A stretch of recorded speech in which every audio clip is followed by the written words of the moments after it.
This is Mark Johnson, pastor of Life Tabernacle Church, bringing you an encouraging word. I love stories. I like to tell stories.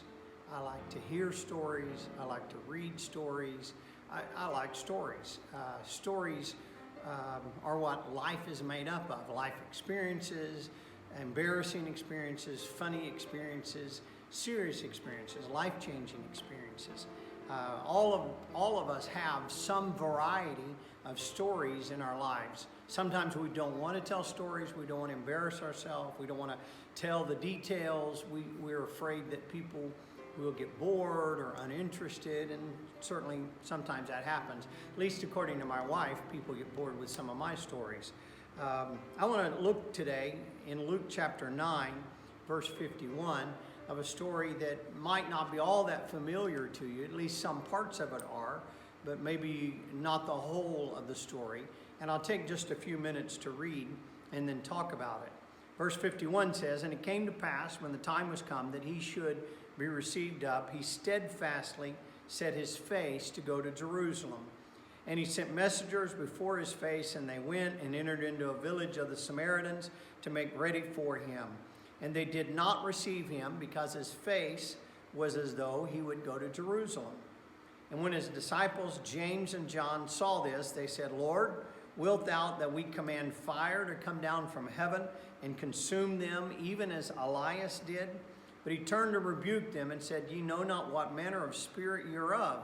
For the Son of Man is not come to destroy men's lives, but to save them. And they went to another village." This story, although simple, it has some complexities that are behind it. First of all, there was a great deal of animosity between Samaritans and Jews. Jews didn't like the Samaritans. They were considered half-breed, a mix of Jew and Gentile, and they avoided the Samaritans. They felt like they were cursed, would probably be a good word. And they had to cross over the Jordan River, go up the other side of the Jordan, and then cross back over into Galilee to prevent themselves from going through Samaritan lands. So there was animosity from Jews to Samaritans, and the Samaritans resented that animosity. And so there was always competition between the two. Jesus didn't pay any attention to that local pressure that each side put upon the other. He would just venture through Samaria. He interacted with Samaritans. He cared for Samaritans. He loved Samaritans. But they didn't always love him. And this scripture shows that Jesus was headed down to Jerusalem, and he was headed through Samaritan lands, and intended to stop and spend the night in one of the Samaritan cities. He sent disciples in front of him to prepare the way, to get dinner ready, to make arrangements.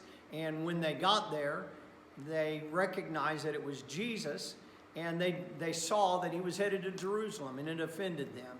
And so they rejected Jesus staying in their town, and they made it pretty clear that we don't really want you to come and stay. If you're coming to be with us, then that's one thing. But if you're just passing through on the way to Jerusalem, then we feel that's something completely different. How many times have we, as individuals, had our thoughts, our processes, the way we do things, the way we live our life, questioned by others and rejected because they didn't agree with our conclusions or our direction for our life? I just saw part of Pilgrim's Progress, the new movie that's coming out, a Christian movie about a young man named Christian who's headed to the celestial city. It's a very interesting movie and very interesting story from Pilgrim's Progress, the book, written when a man was in prison for 12 years. He wrote this story about heading out of the city of despair to the city of New Jerusalem. Very interesting story. If you've never heard of it, never read it, I highly recommend the story. The book is excellent for children. Parents, I know you're at home looking for something for them to do or read. You could read this book to them, and it will speak to them. It did to me as a child. And you have to make choices in living for God. You have to make choices, which direction you're going to go, how you're going to live your life. And sometimes those choices are rejected by men.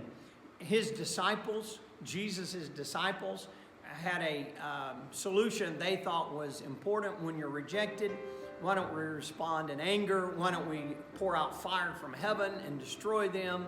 And I'm sure some of us have felt something like that at times in our lives. But Jesus certainly rejected that idea. Because they rejected me does not mean I have to reject them. There's a lesson for us. People may reject the path that we're on or the direction that we're heading, but that doesn't mean we have to reject them. Sometimes families reject us, sometimes close friends reject us, but it doesn't mean we have to respond with that same level of rejection, but that we ought to be patient. We never know how the Lord is going to turn the situation around.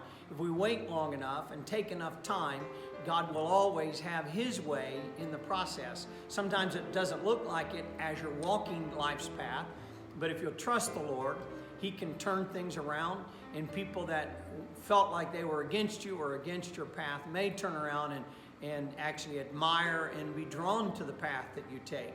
That's really the journey of life. Not just the day by day, but actually the direction that you're going to go and where you're going to end up. And I really do believe, like Pilgrim's Progress, we are headed to the celestial city. So stay on the path, be encouraged, and that's Mark Johnson with an encouraging word for today. God bless you. Have a great day.